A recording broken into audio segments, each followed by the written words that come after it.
And me pentama me yako Congress na se. Enti me kuta one simple analysis be. Okay. Then so most of the time, no. Ayana, I am attracted to do analysis when a issue may work concern. And I say me dwen ho. Now I say me how sisa.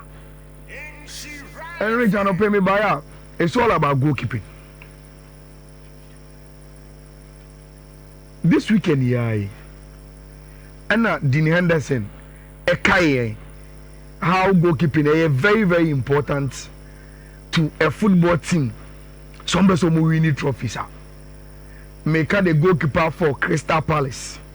Ne exploit our community shield. Wonderful. This same goalkeeper was a subject of controversy in the FA Cup final against Man City. Man City forcing also could red card. Wendy, he ended up saving penalty. Omo etimi ewini the FA Cup now you can go back when Spain edged the FIFA World Cup, the exploit of Saint Ike Casillas, when the old German team Jan and also Oliver Kahn. Even in recent history,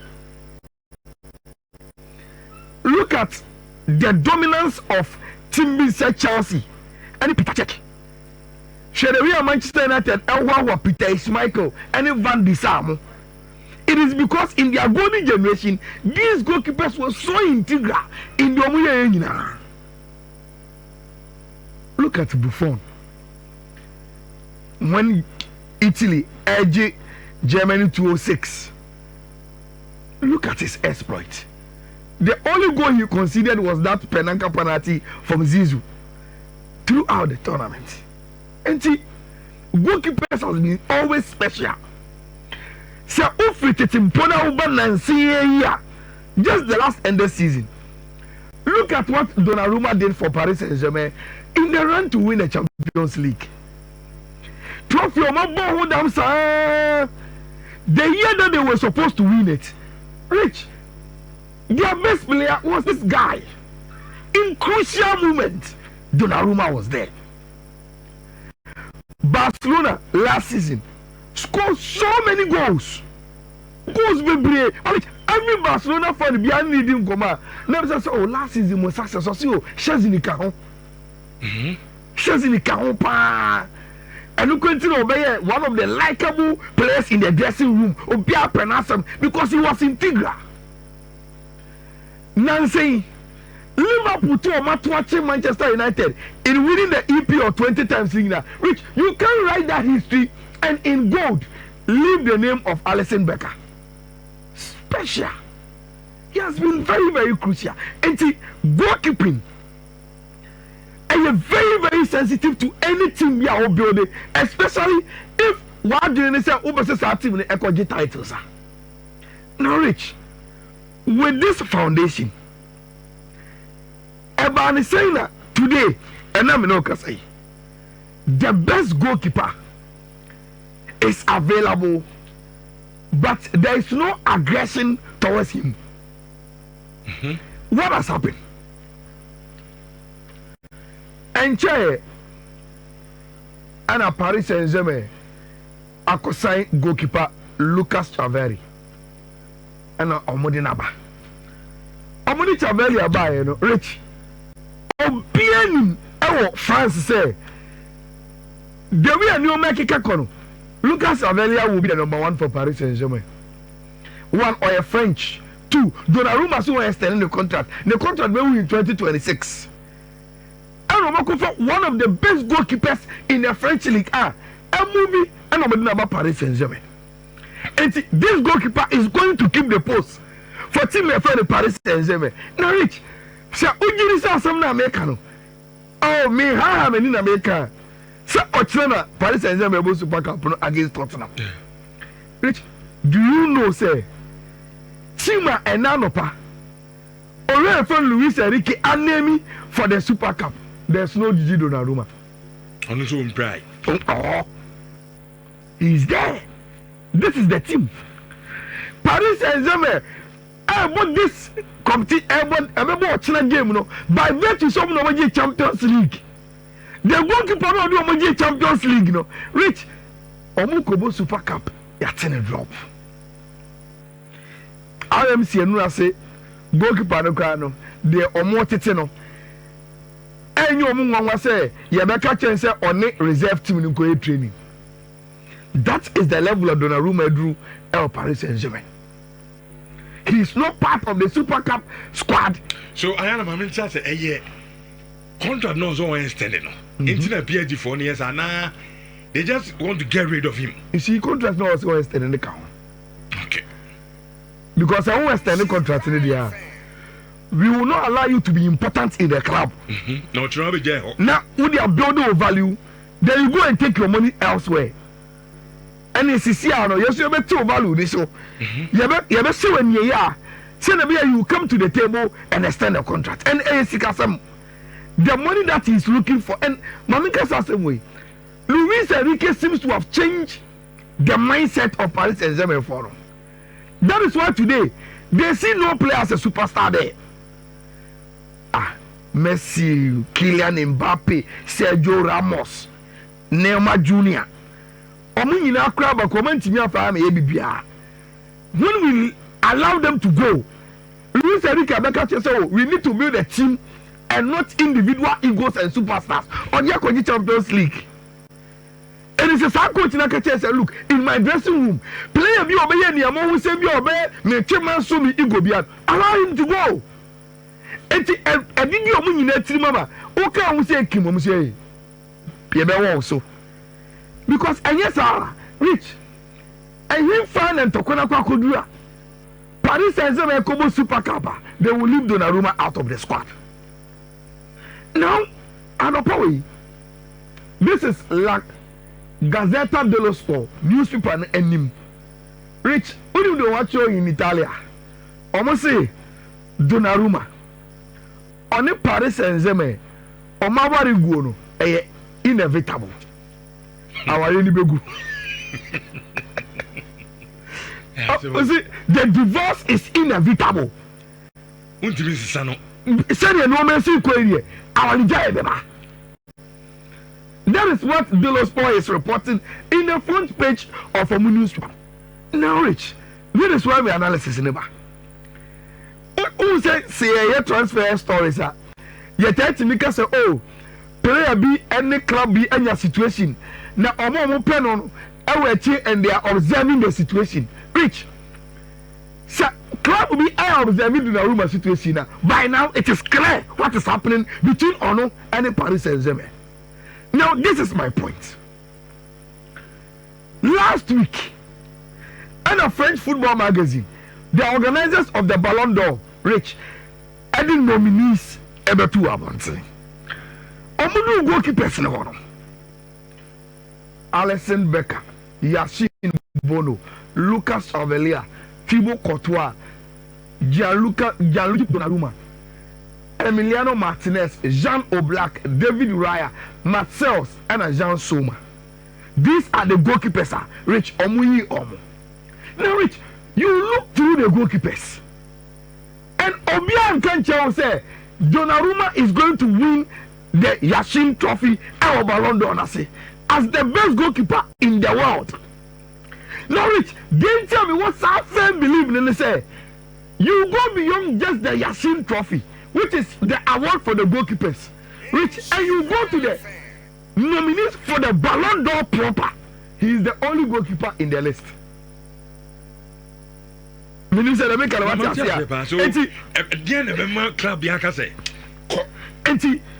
for the last 2 years, Emiliano Martinez has been winning the best goalkeeper Oyasin.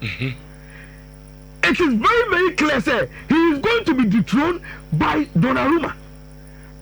Although we need the Yassin Trophy, and in the Ballon d'Or list of outfield players, he is the only goalkeeper in the list. So open if you are so many ball only the only goalkeeper in the Ballon d'Or final nominations in Owom. So in me say in Pimpia we can say he is the best goalkeeper in the world. Rich, about the saying that the best goalkeeper in the world. I want this situation within the club, and we are not. Yenti say club will be aggressive. Say Charlie, the best is available, and that we are going for. Now, Metike Mobano, I was listening to Fiifi, and the Fiifi show Chelsea team here complete. Almost someone told me say if they get Simons and Garnacho, Rich, I beg to differ. The Chelsea team have a goalkeeping problem. They know. Fiifi now. And look, there are levels in completion. The Chelsea team now works this year is doing something good. But Rich, they can elevate on a level if they add goalkeeper beside Donnarumma. Imagine this Chelsea team with Donnarumma as a goalkeeper. Just imagine it. Yes. And the Chelsea team, and Kaka, former Maesca. And my full players in the also show me players in the team as any other. Yes, Robert Sanchez, I want to show in the quality. What? Obi to say, so only have Chelsea goalkeepers now also see here now. Donnarumma boom now. And I've already established he is the best goalkeeper in the world right now. Rich. It is Chelsea conflict here. With Mark Mene, no monsieur, goalkeeper no cry, and now many time anka. Say Ushe AC Milan and Chelsea na, especially first goal. There is James, Eko. No, say no Mark Mene, Chelsea pel. You've gotten the opportunity at Stamford Bridge to do audition. The uncle here, the Omega so they were right, so Omuja were cheating. Now, Rich, under normal circumstances, Donnarumma be available. We will expect you to go back to Italy. Yeah. Meboa. Number one, Juve Pen, Omiliska. And you say they are considering so on for a loan. But as first I'm say, Rich, Donnarumma no, I can't 1 year pay. Our Paris Saint-Germain. And you to me for them loan. Omu man loan. Overseas you are the contract. They don't have control over him. But I can't 1 year for them loan. Now, and similar Nhyira, they will get Donnarumma back. But Rich, would they disrespect Mark Menye, who has been one of their best players in the last 3 seasons, and say all of a sudden, because Donnarumma may available, no, Mark Menye for your club, you need Donnarumma ever back. And we are NC, and it will take some few money. AC Milan in the Sika. But Rich, as some purpose want to say, we are in a year. Every player be prepared to go and play World Cup next season. Now, Donnarumma, Italy, #1 goalkeeper. So what will the FIGC do with the situation? Because Rich, say Italy World Cup now, they will need their best goalkeeper in the world to be on form. But FIGC, Rich, and to me, can change. I say, we are AC Milan, we are Inter, we are Atlanta, we are Juventus. Cotonou never remember because we will need a #1 goalkeeper to be imposed at the World Cup. Now, the Paris Saint-Germain, they are Donnarumma, no. Rich, second football, they allow states to maneuver their way in football, and can Italy for them, and can they will give France for no more poison. Do you know what they would have done? Okay, someone could follow Lucas Cavalier about Paris Saint-Germain. But my French #1, our national team is at AC Milan. So we will also bench him and bring Donnarumma, who is the Italian national team goalkeeper, and give a tip. So that he will be fresh and sharp for the World Cup. Sir Utie, Midima Nusino, Sir Utie, Dolos Ola. Udio full story na me, so say Uhua. Also, much Chelsea, or much United. And some free Italy, everybody say the only 2 clubs are on making some sort of approach. Though a remote, these 2 clubs, Chelsea and United. Now, me say me buso, and that is why I end. Rich, I've already established a Chelsea in Ope. But the analysis will also be true. The same as some American. It applies to United too. You're crying, keeper. Me name the reason why management no matter. So when last year you data now, you just said defensive problem. So Rich. What do I say? Enti me say me busa woni omo mo share ni omo mtie no. If the Italians are reporting say Chelsea and Manchester United na, and omo likely destination said Donnarumma every Paris Saint-Germain. Between Chelsea and United, why pan will hear Donnarumma? And why also aggressive to get the best goalkeeper on the transfer markets? No, I'm going find the Benfa. You go to consider the last season. But Rich, you see, Onana wo do the performance in Obama you name koye no. Or Arabi one ho. Emma untimi hwe nim kete se wasan. Ayala anyone way. Oh, unless you want to apply a full football environment and say, Master, football environment is a performance environment. Sure. So una a combination of Oliver Kahn and Ike Casillas Krana. So balance our numbers in ya. You have more continued with Faba. If that is the analysis, then fine. Rich, between the two clubs, Bakonia ward. Now Omonko for Donnarumma, right? Now he's the best goalkeeper and he's available. Probably so they knew Boba. So they wanted it to deteriorate. Oh, also I at the end, a level I say. When can connect chairman?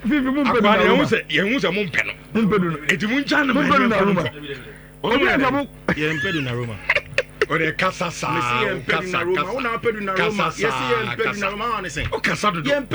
only Robert Sanchez ball one match. Sanchez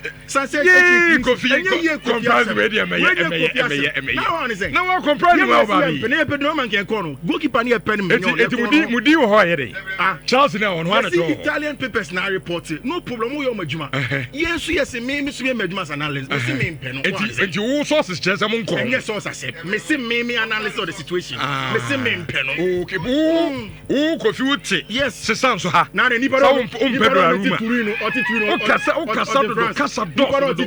France. Goalkeeper can papa na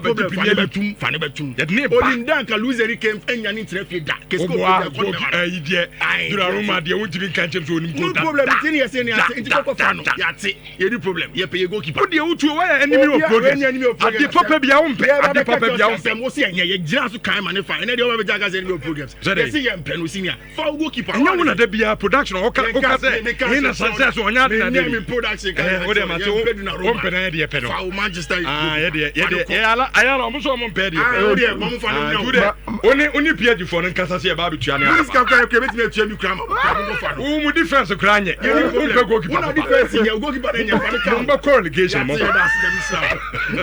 let me wrap up. Let me wrap up this way. Aye. You see, minimum sometimes a do stage of show they say I heard it.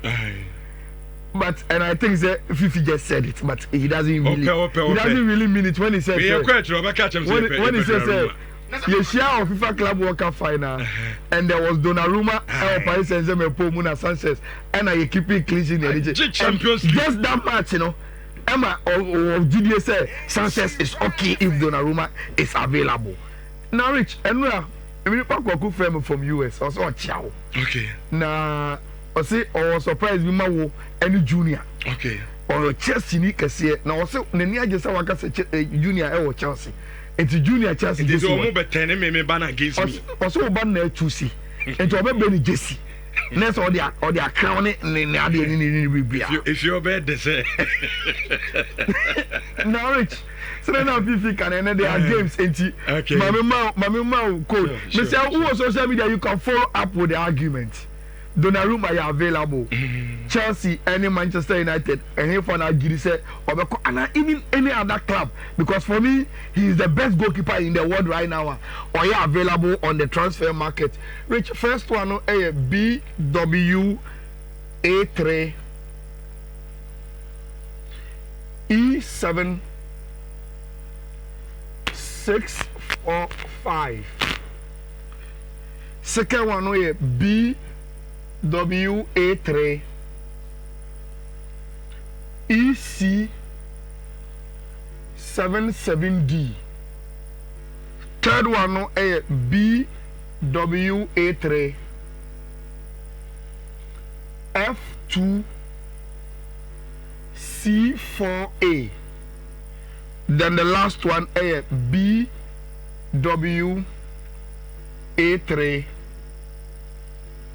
F8E44. These are 4 betway courses. Obetimi afa now the Iowa. They're not rich. Nothing. Champion Diego. You see? Yeah, Diego na owa